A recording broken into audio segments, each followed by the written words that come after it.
The debate stage didn't just look like a battlefield, it felt like one. The air was heavy, almost electric, charged with anticipation and unspoken tension. Rows of blinding spotlights rained down from above, cutting sharp angles into the glossy black floor. Each beam reflected in the polished podiums like flashes of steel before a duel. Camera crews moved like silent hunters, their lenses locking in on every twitch, every blink. The faint whir of their equipment mixed with the low rumble of hundreds of voices in the audience, some whispering, some already arguing, before the first question was asked. Every sound was amplified. The squeak of a chair leg dragged across the floor, the crisp crackle of a microphone being tested. Even the distant cough of a spectator felt like a warning shot before the fight. On the left podium stood Jasmine Crockett, her posture steady, her chin lifted just enough to project confidence without arrogance. The deep crimson of her blazer wasn't just a fashion choice. It was a signal flare in the dark, a color that whispered both danger and determination. Her fingers rested lightly on a slim black folder placed neatly in front of her, the contents still a mystery to everyone but her. On the right, Donald Trump, tall, broad-shouldered, radiating the practiced ease of a man who'd faced spotlights like these for decades. His navy suit was immaculate, his tie a familiar shade of bold red. He stood with his weight slightly forward as if daring the first verbal punch to be thrown. The faint curl of his lips carried a smirk that said, "I've done this before. I know how this ends." Between them, the moderator adjusted his papers, his voice moments away from igniting the first question. And somewhere in the thick, charged air of that room, every person, whether on stage in the audience or watching from home, could feel it. This wasn't just a debate, it was a collision course. Two figures, two worlds, and only one night to decide whose truth would survive. The first question hit the air, and Trump wasted no time. He leaned forward, gripping the edges of his podium like a captain steering his ship into battle. His voice came out strong, deep, and laced with the kind of certainty that makes crowds cheer before they even process the words. "Our borders are a disaster," he declared, jabbing a finger into the air for emphasis. "We have crime, drugs, and dangerous people flooding in, and the Democrats don't care. But I do." He spoke as if the room belonged to him, his words rolling out like a well-rehearsed performance he had delivered 100 times before. Each sentence was punctuated with a confident nod, each pause timed to let his supporters in the audience clap, cheer, and shout their approval. In his mind, this was familiar territory. Immigration had always been his battleground, and here in front of millions watching live, he believed he was winning. But what Trump didn't see, or maybe refused to notice, was Jasmine Crockett's stillness. She didn't interrupt. She didn't frown. She simply watched her hands resting lightly on that black folder, as if she knew something he didn't. And in that moment, Trump thought he was holding the reins. He had no idea they were about to slip from his hands. While Trump's words filled the room, Jasmine didn't move, not much anyway. With the precision of someone who knows exactly what they're doing, she reached down, lifted the slim black folder from the edge of the podium, and placed it gently on the surface. The motion was quiet, almost unnoticeable to anyone focused on Trump's speech. But for those paying attention, it was deliberate, controlled. The folder's leather cover caught a faint glint from the overhead lights like a locked vault, whispering its own secrets. Her fingertips lingered on the top for just a moment, a pause that carried more weight than any interruption could. She didn't open it. She didn't need to. The presence of that folder was enough to plant a question in the minds of anyone watching. What's in there in Jasmine's mind? The answer was simple. Inside was something that could change the night, and maybe even the election. Across the stage, Trump didn't notice. Or perhaps he did, but brushed it off, certain that nothing in that folder could rattle him. He kept talking, still convinced the night was his to win. Jasmine, however, knew the truth. The night was just getting started. Trump's final words from his tirade seemed to hang in the air like smoke after a gunshot. Normally, this is where the other candidate would fire back, filling the stage with counter-arguments and fiery rhetoric. But Jasmine didn't speak. She didn't even reach for the microphone. Instead, she lifted her chin and locked her gaze on Trump. Her eyes didn't waver, didn't blink. They just stayed fixed, steady, and unshaken. The kind of look that makes the other person wonder if they've already lost. Slowly, the noise in the room began to fade. The shuffling of papers, the murmurs in the crowd, even the restless movements of the camera crew seemed to quiet. It was as if the entire room had been caught in an invisible pause. The silence stretched 1 second, 2-5, the audience's anticipation swelling with every heartbeat. By the 10th second, people weren't just listening anymore. They were watching, and they were asking themselves the same question. What is she about to do? Somewhere in that charged stillness, Trump shifted his stance, his smirk just barely flickering. He'd been in debates for decades, but this silence was different. Jasmine didn't need to say a word. The room was already hers. The silence was a weight Trump wasn't built to carry. He shifted his feet, it cleared his throat, and instead of letting the moment pass, he pushed forward, filling the air with more words. Look, I've been in this business a long time, he began, his voice a touch sharper now. No one's done more for this country's borders than me. Nobody. Not Biden, not Obama, nobody. I know the facts, I've seen the reports, and frankly, anyone who says otherwise is lying to the American people. He jabbed the air with his finger again, his tone growing faster, almost defensive. The confidence from earlier was still there, but it had an edge now, the kind that cuts both ways. In his rush to dominate the stage, Trump began stringing together claims and anecdotes, some conflicting, others unverifiable. He didn't notice the way Jasmine's eyes narrowed slightly like a predator locking onto a pattern. To the casual viewer, it might have looked like Trump was just doubling down.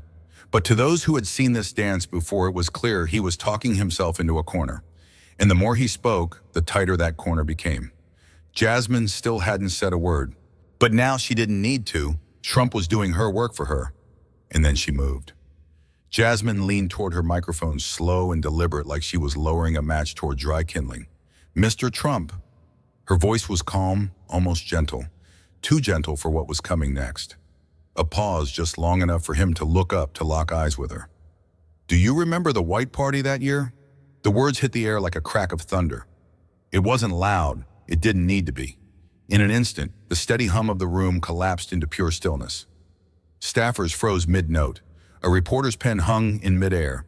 Even the cameras seemed to hesitate, adjusting their focus, as if they too needed a second to process what they just heard.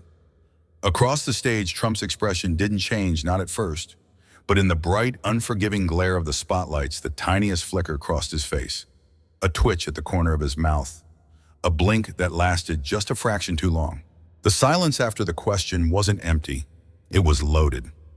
Every person in the room knew they just stepped into a different kind of debate. And Jasmine, she knew she just pulled the trigger. Jasmine didn't raise her voice. She didn't need to. Without breaking eye contact with Trump, she slid her hand across the black folder and flipped it open with a single, fluid motion.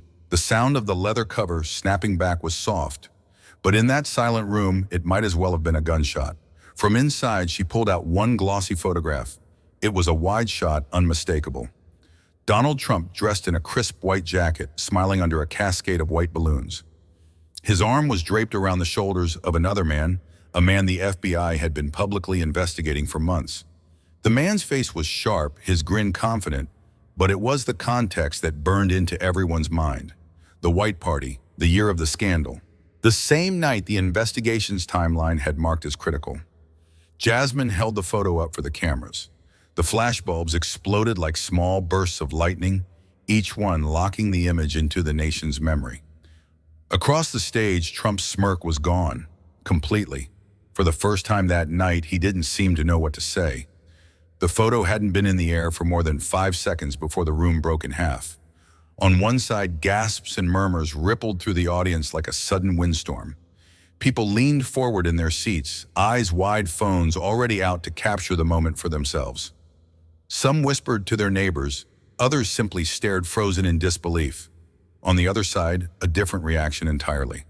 Supporters shook their heads, crossing their arms, muttering, "fake," or "set up" under their breath. A few even shouted toward the stage, their voices sharp with defiance. The tension wasn't just in the room anymore. It was spilling out into the world. In the media pit, reporters' fingers flew across keyboards. Tweets fired off in real time, breaking. Crockett produces damning photo linking Trump to FBI target. Others countered immediately. Unverified photo sparks chaos at live debate. Within minutes, hashtags started trending. Hashtag White Party photo, Crockett vs. Trump, debate shock. Screens lit up across the country as millions of viewers rewound their DVRs, replaying the moment over and over, looking for anything they might have missed. And up on stage, the battle lines were now visible, not just between Jasmine Crockett and Donald Trump, but between every person watching. Trump cleared his throat, his voice returning, but not quite the same. "You know, this is just another political hit job," he began, forcing a smile. "We should be talking about the economy, about the border, about the things that really matter to the American people, not some party photo from years ago." His words moved fast, hopping from topic to topic like stones skipping across a pond. But each skip felt rushed uneven, as if he was trying to outrun the moment. He pointed at Jasmine, then at the moderators, even at the cameras, trying to pull the attention anywhere, but the glossy photo still sitting on her podium. Yet his eyes betrayed him. Between sentences, his gaze flickered back toward the picture, quick, almost imperceptible glances, the kind people make when they can't stop checking if the danger is still there. And under the bright lights, the corners of his jaw tightened with every glance. To the untrained ear, he was still speaking confidently, but to anyone watching closely, the crack in the armor had already formed, and Jasmine saw it. From the far side of the stage, a new figure stepped into the spotlight. Tall, broad-shouldered, wearing a charcoal suit with a gold chain peeking from beneath his collar, Marcus Shade Johnson was impossible to mistake. One of the most famous rappers in America, his career had been built on hard truths and sharper rhymes. And tonight, he wasn't here to perform. The room shifted. Gasps, whispers, and the unmistakable sound of camera shutters filled the air. Even Trump turned his head, surprise flickering in his eyes for the first time since the debate began. Marcus walked to the witness stand with the calm, steady gait of someone who had nothing to prove. He adjusted the mic, glanced briefly at Jasmine, then faced the crowd. "Yeah, I was there that night," he began, his deep voice cutting through the silence. "The White Party. I saw everything." The words hung heavy, every syllable a weight on the room. He leaned forward, locking eyes with the audience. "And I'm here to tell you what happened that night. It's not what you've been told." Somewhere in the front row, a reporter's jaw dropped. The narrative had just shifted, and no one knew where Marcus was about to take it. Before Marcus could continue, the side door of the chamber creaked open. A woman stepped forward, small in frame, but carrying herself with the quiet strength of someone who had been holding onto the truth for far too long. Her black hair was tied back in a neat bun, and her crisp white blouse seemed almost symbolic. Tasha Green. She had been a catering staff member at the White Party that year, a face no one noticed back then, but one that had seen far more than most. In her hands, she carried a slim envelope and a clear evidence bag containing what looked like a silver cufflink, a folded napkin, and a small keycard. The kind of details that seemed meaningless until they weren't. The audience murmured, recognizing the weight of what she held. Even Marcus turned slightly to watch her approach. Tasha stepped up beside Jasmine and set the envelope down on the podium. Then she lifted a single photograph from it, different from the one already shown. This one was closer, sharper, and the man standing next to Trump in the frame had his hand around something barely visible. She held it up without a word, letting the image speak for itself. The flashbulbs exploded again, and just like that, the room was no longer breathing. It took less than 15 minutes for the moment to escape the walls of the hearing room. First came the breaking news banners, CNN, Fox, MSNBC, all cutting into their programming with the same urgent headline, "New Witness and Evidence in White Party Controversy." Then came the clips, the photograph, the clear plastic evidence bag in Tasha Green's hands, the still frame of Marcus Shade Johnson leaning into the mic. On Twitter, hashtag surged, White Party Witness, #Tasha Green, #Marcus Shade, #Trump Debate Shock. TikTok lit up with side-by-side breakdowns of the photos, zooming in on every detail. Facebook groups exploded with debates, some swearing it was the smoking gun, others insisting it was a staged distraction. In living rooms, diners, and late-night bars across America, TVs glowed with the same freeze-frame image of Trump eyes flicking toward the evidence. The moment was replayed so many times it became impossible to escape. And in every replay, one thing became clearer. This wasn't just a debate anymore. It was a national reckoning. Jasmine didn't raise her voice. She didn't need to. The room was already hers. With deliberate slowness, she reached into the black portfolio once more. Every eye followed her hand as if the fate of the night rested in whatever she was about to pull out. This time it wasn't a photo. She placed a thick document folder on the table, the seal of the Federal Bureau of Investigation stamped in bold across the cover. The overhead lights caught the embossed letters, making them gleam. For the record, Jasmine began her tone measured. This is an official FBI contract signed by Mr. Donald J. Trump. She flipped the folder open to the last page. The camera zoomed in. There it was, the unmistakable signature, sprawling in bold black ink. The date underneath, the exact night of the White Party. Gasps erupted in the room. Even the moderators glanced at each other, unsure whether to intervene or just let history unfold. This contract, Jasmine continued tapping the page with one manicured finger, was for a private security arrangement connected to the man currently under FBI investigation. An arrangement made and signed at the very event in question. Trump's jaw tensed. His hands gripped the podium just a little tighter. And for the first time, even his most loyal supporters in the room weren't cheering.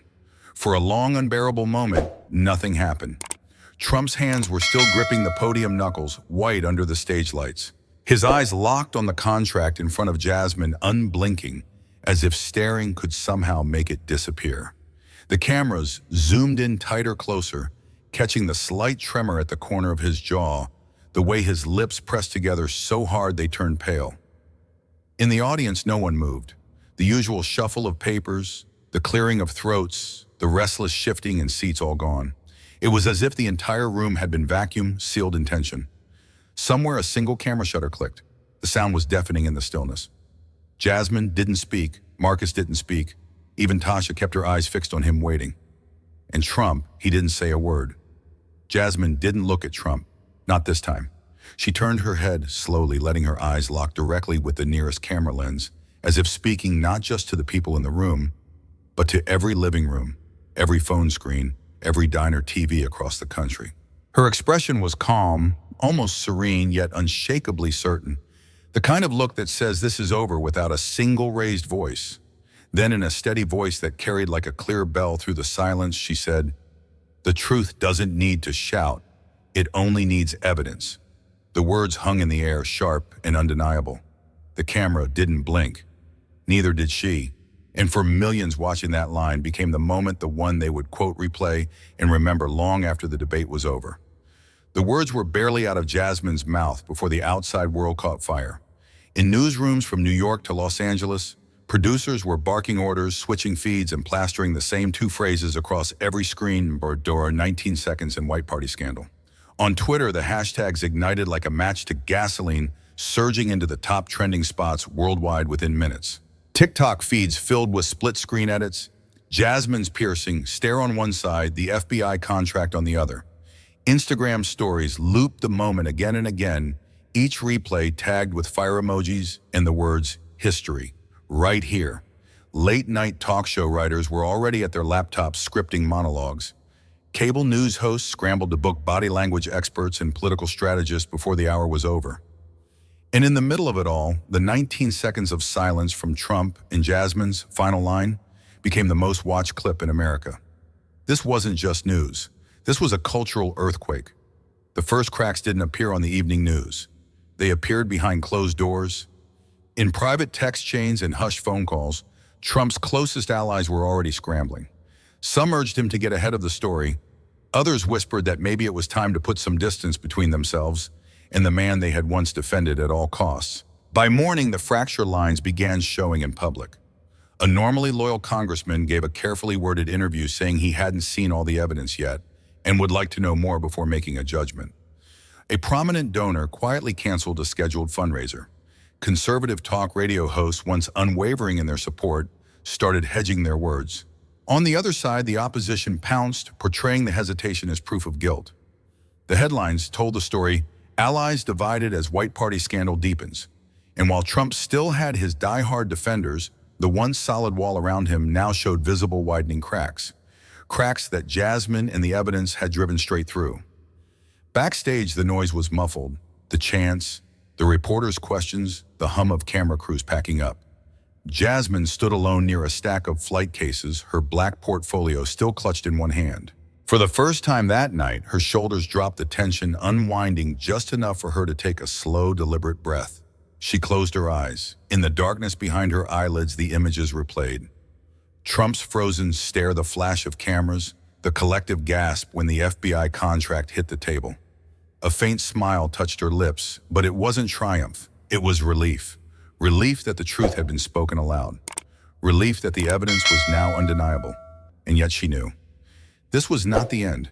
It was the beginning of a longer, harder fight, one that would push back against years of power, money, and silence. Jasmine straightened her back, lifted her chin, and walked toward the exit. The night wasn't over, and neither was she. The next morning, Jasmine stood at the steps of the courthouse, a wall of microphones in front of her. Reporters crowded in, their questions overlapping. Will you testify again? Do you believe this will lead to charges? Are you afraid of retaliation? She didn't flinch. The marble columns behind her framed the moment like a stage built for truth. We cannot remain silent, Jasmine said, her voice clear, firm, carrying over the sea of cameras. Not when the truth is being twisted. Not when power tries to rewrite reality. The crowd hushed, leaning in. This isn't about politics. This is about the people's right to know, and I will not back down. Her words hit the air like hammer strikes, leaving no room for doubt. Somewhere in the city, Trump's legal team was already drafting their counterattack. But for now, Jasmine had the microphone and the nation's attention. The press conference ended, but the image that would live on came moments later. Jasmine stepped away from the microphones, the crowd parting as she walked. She reached the edge of the marble steps, paused, and slowly closed the black portfolio with a soft click. The stage lights from the media rigs dimmed one by one until her figure was outlined only by the fading glow of the evening. A single photographer caught at the black case in her hand, her back straight, her face turned just enough to reveal the calm resolve in her eyes. That photograph would run on every front page by morning, not as just another political image, but as a symbol. A symbol of the moment one woman stood her ground against power. The press conference dissolved into a blur of reporters packing up and camera crews lowering their rigs. Yet in the midst of the movement, Jasmine slowed her steps. She wasn't done, not quite. The black portfolio still hung in her hand, the same one that had carried the photographs, the contract, the truth. She stopped at the edge of the marble steps, turned slightly toward the skyline, and with deliberate calm, closed it. The faint click of the latch was almost lost under the city noise, but those standing close enough heard it and felt it. The stage lights faded one by one, shadows stretching across the courthouse facade. The air carried a strange stillness, as if the city itself had paused to watch her. In that dimming light, a photographer lifted his camera.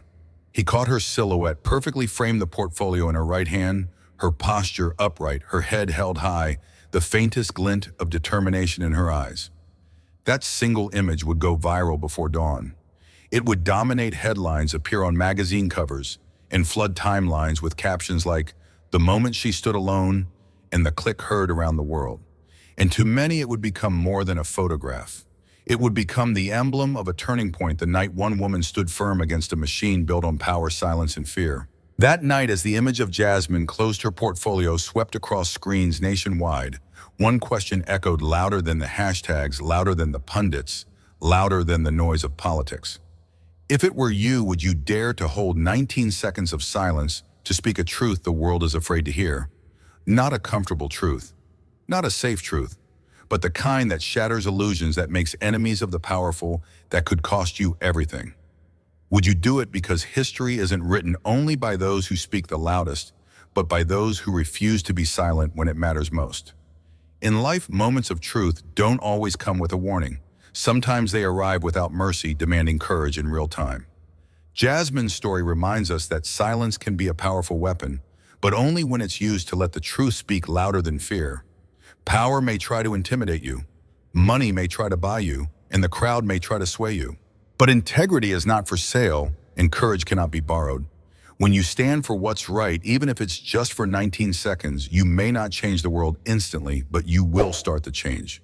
If this story moved you, if you believe the truth should never be silenced, then join us. Hit subscribe. Now turn on the notification bell and stand with us for every story that challenges power, exposes injustice, and defends what's right. Because the fight for truth doesn't end here, and neither should you.